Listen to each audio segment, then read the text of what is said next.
Welcome to True Horror Vault. There are houses in this world whose doors still stand today, but no one knows what awaits just beyond them. Tonight's stories revolve around famous American mansions, where, over the years, countless people have reported seeing mysterious shadows, hearing weeping sounds, and encountering presences for which science still has no explanation. I will tell today's stories through the personal experiences of night security guards, researchers, and investigators. Turn off the lights, put on your headphones, because after tonight's stories, you might never want to look at the windows of an old villa again. Story 1. The Closed Doors of Winchester Villa. My name is Ryan. 3 years ago, I took a job as a night security guard at a historic villa in California. People called it cursed. Tourists visited during the day, but once night fell, the entire building was under my watch. On my very first day, the supervisor told me, "Remember one thing. After midnight, if you hear footsteps anywhere, never assume it's a person." I laughed it off, thinking it was just an old place with fake stories meant to scare people. But on my first night, I realized it was no joke. It was exactly midnight. I was patrolling the long corridor on the second floor. Suddenly, tap, tap, tap. The sound of shoes. It sounded like someone was walking slowly on the wooden floor. I turned on my flashlight. Nobody was there. The sound stopped. As soon as I started walking again, this time the sound came from behind me. I turned around. Again, an empty corridor. When I reported the incident the next morning, an elderly guide stared at me for a long time and said, "If it was just the sound of footsteps, then you're lucky." My heart sank. The second night, I was watching all the cameras on the monitors. Suddenly, on the camera for the north corridor, I saw a woman in a white dress, walking slowly. Her head was bowed, hair covering her face. I immediately ran there. The corridor was completely empty. But on the camera screen, she was still walking. An empty corridor in front of me, and a person on the monitor screen. My hands started trembling. Right then, the lights across the entire building flickered off. Darkness. For just 2 seconds. When the lights came back, the woman was gone from the monitor. But, standing right at the end of the corridor in front of me, was someone in a white dress, unmoving. I aimed my flashlight. The light shook. Her face wasn't visible. As I took a step forward, and those footprints were moving toward me. The last footprint ended right in front of my shoes. Then, nothing. I ran out. In the morning, I decided to quit my job. But I wanted to check the CCTV footage one last time. When I played the footage, I saw that I wasn't standing alone in the basement. Right behind me stood a tall, emaciated woman. Her head was bent at an abnormal angle. She had her face leaned close to my shoulder, saying something. But I hadn't felt a thing at the time. In the final frame of the video, she slowly looked toward the camera. Then, she smiled. And with that smile, the entire footage turned black. I never returned to that mansion after that day. But even now, when I wake up in the middle of the night, it feels as though someone is standing beside my bed, whispering very softly, "You said you were coming back." Host, you are listening to True Horror Vault. The story you just heard was a dark memory from a villa where, after night falls, the boundary between reality and unreal begins to blur. But believe me, the story you are about to hear next is even more unsettling. Because every wall of this villa seems to still remember the terrifying events of the past. This next story is told in the words of a paranormal photographer. Story 2. The Last Photo of Villisca Mansion. I'm Arnab. I went to the United States from Bangladesh to work on a documentary about paranormal phenomena. Our team's ultimate goal was to capture real night footage of America's most infamous haunted mansions. Many people warned me, especially when we got permission to spend the night at the notorious Villisca Axe murder house in Iowa. People said that after 3 a.m., cameras there can never hide the truth. I didn't believe any of it. In fact, I thought this would be the best shoot of my life. We arrived shortly before evening. From the outside, the mansion looked like an ordinary old wooden house. But as soon as we stepped inside, an unnatural cold wrapped around me. A cold that didn't come from air conditioning, like the chill of silence accumulated over many years. Our guide said, "If you hear someone call your name, never answer." I laughed and said, "If ghosts have been talking for all these years, Let's have a chat tonight. The guide just looked at me and replied, when this night ends, you won't talk like that anymore. 11:30 p.m. The four of us set up cameras in different rooms. I was sitting alone in a small bedroom on the second floor. There was an old, dusty rocking chair in the room. Suddenly, screech, the chair started rocking on its own. I thought it was the wind, but the windows were tightly shut. The air in the room wasn't moving at all. I raised my camera and started recording. The chair rocked faster, then stopped completely. At that exact moment, I saw a little girl on my camera screen. She was standing next to the chair. But when I looked up with my own eyes, the room was empty. I looked back at the screen. The girl was still standing there. This time she slowly raised her hand and motioned for me to come closer. Involuntarily, I took a step forward. Then, the camera screen suddenly went black. The battery had been at 100%, yet the camera shut off. While I was trying to turn it back on, a soft voice whispered right next to my ear, "Come here." I froze. It was a child's voice, but it carried a coldness that couldn't belong to a living human. 1 a.m. Suman, a member of our team, called over the walkie-talkie. "Everyone come downstairs right now." His voice was filled with terror. We ran downstairs. Suman's face was completely pale. He just pointed at the monitor. The video showed me standing alone in the room on the second floor. But behind me were two little children. They were holding on to the back of my shirt. I couldn't understand it. At that moment, I had been completely alone. We rewound the video.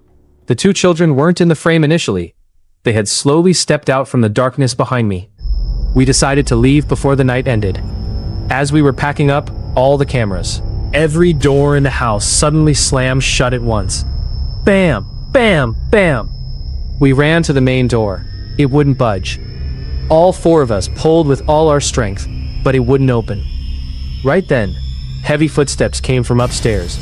Thud, thud. Someone was slowly coming down the stairs. We shone our flashlights. No one was there, but the sound didn't stop. Coming down to the last step, the sound suddenly ceased. Then, the video camera sitting in the middle of our group turned on by itself. The screen showed the four of us standing together, but in the video, there weren't just four of us. Someone else was standing with us. Tall, face hidden in darkness. He slowly turned his head toward the camera. Then, a single sentence appeared on the screen. "Take another picture." At that exact moment, all the lights went out. We somehow managed to escape outside. The next morning, we checked all the footage. Almost every video we took was intact, except for one photo. The one I had taken in the room on the second floor. In the photo, I was standing alone, but in the glass reflection of the window, my reflection wasn't there. Instead, that little girl was standing there, smiling, with her finger pointing directly at me. I still don't show that picture to anyone, because the three people I did show it to all said the exact same thing within a few weeks. The girl in the photo blinked at night. Host, you are listening to True Horror Vault. As the night grows deeper, some houses seem to wake up even more. The story you are about to hear involves a mansion with a history of mysterious deaths, missing people, and paranormal experiences. Listen now to a terrifying night as told by a nighttime history researcher. Story 3. The Last Night at the Whaley House. My name is Imran.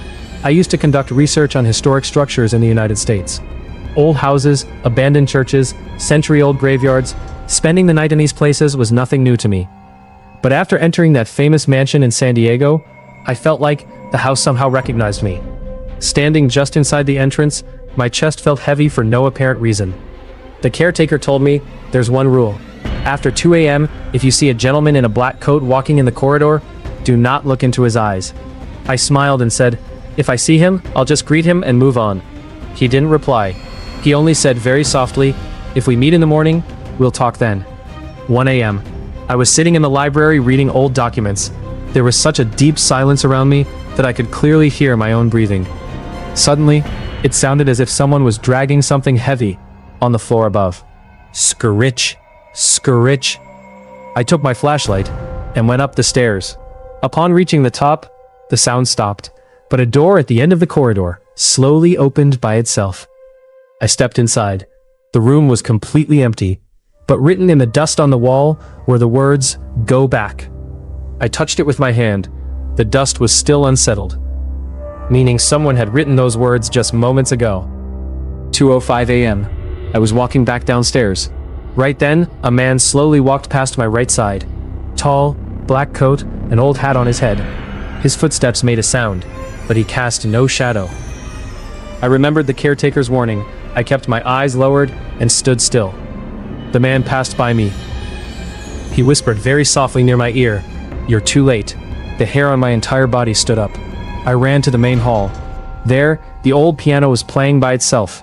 No one was there, yet each key was being pressed by invisible fingers. I pulled out my phone and started recording video. The video clearly showed the piano keys moving up and down. But for a split second, something was caught on screen that I hadn't seen with my naked eyes. When I checked the video later, I saw an old woman sitting in front of the piano. She had no face, just empty, black darkness. Around 2:30 a.m., the temperature inside the house dropped so drastically that my breath turned into visible mist. I decided to leave. When I reached the front door, standing right before it was the man in the black coat. This time, he was standing with his back turned to me. I froze. He slowly began to turn his head. A little bit, then a bit more. When his face turned completely toward me, I saw that he had no eyes. In place of eyes were just deep black sockets. Without moving his lips, he said, "Now you are one of us." I screamed and ran, but no matter how much I ran, I kept coming back to the exact same corridor, the same clock, the same painting, the same stairs. It was as if I was trapped inside the house. Suddenly, my phone rang. The screen displayed, "Unknown caller." I answered with shaking hands. A voice from the other end said, "Don't look back." I hung up immediately. But right at that moment, I felt an ice-cold hand touch my neck. I couldn't control myself anymore. I closed my eyes and ran straight ahead. I don't know how long I ran. I woke up to someone shaking me, finding myself unconscious on the front steps of the mansion. It was dawn. The caretaker was standing beside me. He asked only one question. "Did you see his face?" I didn't answer, because I knew the answer was yes. After returning home, the experience didn't end. Every single night, at exactly 2:05 a.m., my phone receives a call. No number, no sound, just the sound of heavy footsteps slowly echoing on the other end. Thud, thud, thud. And right before the call disconnects, a familiar voice whispers, "We are still waiting." Host, you are listening to True Horror Vault. Up until now, you have witnessed 3 terrifying experiences. But the story you are about to hear next, many paranormal investigators consider it to be one of the most unsettling historic houses in the United States. This story is told through the eyes of an architectural night photographer. Story 4. Beyond the Mirror of the Lizzie Borden House. My name is Nafis. I take nighttime photographs of historical structures. Houses that look peaceful during the day seem to become portals to another world in the dark of night. On an autumn evening, I arrived at that infamous house in Massachusetts, where a brutal murder committed many years ago still haunts people's imaginations. My goal that night was simple: take a few long exposure photos of the house's interior before dawn and leave. I didn't know that after that night, I would be afraid to even look at a camera lens. 11 p.m. I was alone in the entire house. All the lights were off, and I walked around using only my flashlight. As soon as I reached the second floor corridor, I felt the temperature drop unnaturally within seconds. My breath came out like smoke. Right then, I saw a shadow in the mirror at the end of the corridor. Someone was standing there. I turned around quickly. No one was there. I looked back at the mirror. This time the shadow was closer, looking directly at me. I slowly walked up to the mirror. My own reflection was clear, but standing behind me was another person. A middle-aged woman, pale face, eyes completely fixed. I spun around instantly. The corridor was empty. Looking back at the mirror, she was gone. Cold sweat broke out on my forehead. 12:25 a.m. I set up my camera in the bedroom and started a long exposure. The camera would capture the image over 30 seconds. I stayed completely still. When the exposure finished, I looked at the screen. Sitting on a rocking chair in the corner of the room was someone. But I had been watching the room the entire time. The chair had been empty. I looked back. In reality, the chair was still empty. However, a few seconds later, the real chair slowly began to rock on its own. Once, Twice, then faster, faster, as if an invisible entity was sitting there rocking back and forth. I backed away. Right then, from the ceiling above, drip, a drop of reddish liquid fell onto my hand. I shone my flashlight up. Nothing. A plain white ceiling without a single stain. When I looked down in my hand, the drop was slowly fading away. 1:40 a.m. I decided to pack up my gear and get out. But I couldn't find my camera's memory card. Then I remembered, I had last taken a photo standing in front of the mirror. I went back to the corridor. The memory card was lying right in front of the mirror. As I bent down to pick it up, my eyes met my own face in the mirror. I froze. Because in the reflection, I hadn't bent down. My reflection was standing upright. And it was smiling. Panicked, I jumped back. In reality, the mirror showed my normal reflection again. But my heart wouldn't stop pounding. I ran toward the main door. Suddenly, every clock in the entire house began ringing at once. Chime, chime, chime. The sound vibrated through the entire house. Then, all the clocks stopped at the exact same moment. They read 1 a.m. But my wristwatch read 2 a.m. I felt someone walking behind me. 1, 2, 3. The faster I walked, the faster the footsteps followed. I grabbed the door handle. Right then, an ice-cold whisper came right beside my ear. Look in the mirror one more time. I knew that if I looked, I might never be able to leave. With my eyes closed, I threw the door open and rushed outside. The next morning, back at the hotel, I opened the photos on my computer. The first few photos were completely normal. Then, when I opened the last photo taken in front of the mirror, my breath caught in my throat. In the photo, I was standing there. But in the mirror, my reflection wasn't there. Instead, a pale woman was trying to push her hands out from inside the glass. And written on the glass with finger marks were the words, "You left today, but you will return." I immediately deleted the photo and broke the memory card. But ever since that night, whenever I stand in front of an old mirror, for a split second, it feels like my reflection moves a second later than I do. And in that 1 second, it smiles very softly. Host, you were listening to True Horror Vault. If tonight's 4 stories haven't given you goosebumps yet, then this final story just might. Because this house's history isn't just full of strange occurrences. Many have claimed that after spending a night here, their lives were never the same again. This is told in the words of a paranormal investigator. Story 5. The Last Guest of the Myrtles Plantation. My name is Sam. I used to make videos about paranormal occurrences. For years, I spent nights in abandoned hospitals, old prisons, and graveyards. But before going to that historic mansion in Louisiana, for the first time, I felt afraid for no apparent reason. The locals had told me, if you see a mirror in the corridor after 3 a.m., do not look into it. I thought it was just another old scare story. 12 a.m. I set up my camera and explored the house. Suddenly, from a room on the upper floor, came the sound of a child laughing. I pushed the door open and walked in. The room was completely empty, but on the dusty floor near the bed were small footprints, as if someone had just walked across it. As I pointed my camera closer, all the footprints vanished at once. 1:15 a.m. I was standing in the corridor reviewing footage. Suddenly, on the camera screen, I saw a woman standing right behind me. Long white dress, both hands by her side. I turned around immediately. No one was there. I looked back at the screen. She was even closer. This time her face was visible, but her eyes were completely black. I quickly ran downstairs. In the middle of the hall was a large old mirror. As I passed by it, my eyes caught the glass. My reflection was there. But standing beside me were 3 strangers. An old man, a woman, and a small boy. I looked behind me. No one was there. Looking back at the mirror, all 3 slowly turned their faces toward me and smiled.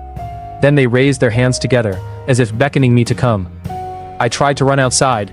Right then, every door in the house slammed shut simultaneously. Bam, bam, bam. Total darkness enveloped the house, saved only by the dim beam of my flashlight. As I shone the light down the corridor, I saw a small boy standing in the distance. He said very softly, "You're too late." I asked, "Who are you?" He didn't answer. He just raised his finger and pointed toward the door at the end of the hallway. I don't know why, but I started walking toward that door. The door opened on its own. Inside was a small room with an old rocking chair in the center. The chair was gently rocking back and forth. Empty. As soon as I stepped inside, the doors slammed shut behind me. Complete, pitch-black darkness. Then, numerous whispers echoed from all around me at once. Someone said, "Stay here." Someone said, "Look at us." Someone else said very softly, "Now you too are part of the memory." I began pounding on the door with all my strength. Suddenly, an ice-cold hand landed on my right shoulder. I screamed and spun around. No one was there, but the rocking chair had stopped, and lying on it was an old black and white photo. I picked up the photo and looked. It was a picture of me standing there, but the photo wasn't from today. The colors, clothes, paper, everything looked 100 years old. And handwritten at the bottom of the photo was, "The new guest." The next morning, I was found unconscious on the front porch of the house. All my camera footage was intact, except for the last 10 minutes, which were completely black. Only audio could be heard. In the recording, my own voice says, "I want to get out." Then, another unfamiliar voice replies, "No one ever gets out." I have never played that audio again, because every time I listened to it, the final sentence changed. The first time I heard, "No one ever gets out." The second time, "You will come back." And the last time, I heard my own name. True Horror Vault. Mysterious Conclusion Host. Tonight's 5 stories end here. Maybe these were just stories, maybe not. The next time you stand in front of a century-old mansion and see someone staring back at you from inside a window, don't look just once. Look twice. Because what you see the first time might not be there the second time. You were listening to True Horror Vault. To hear more spine-chilling, mysterious, and dark stories like these, follow us. Like the video if you enjoyed it, share your thoughts in the comments, and don't forget to subscribe so you don't miss new stories. We will meet again in the next episode. And until then, when the night grows deep, if you hear someone whispering, don't look back.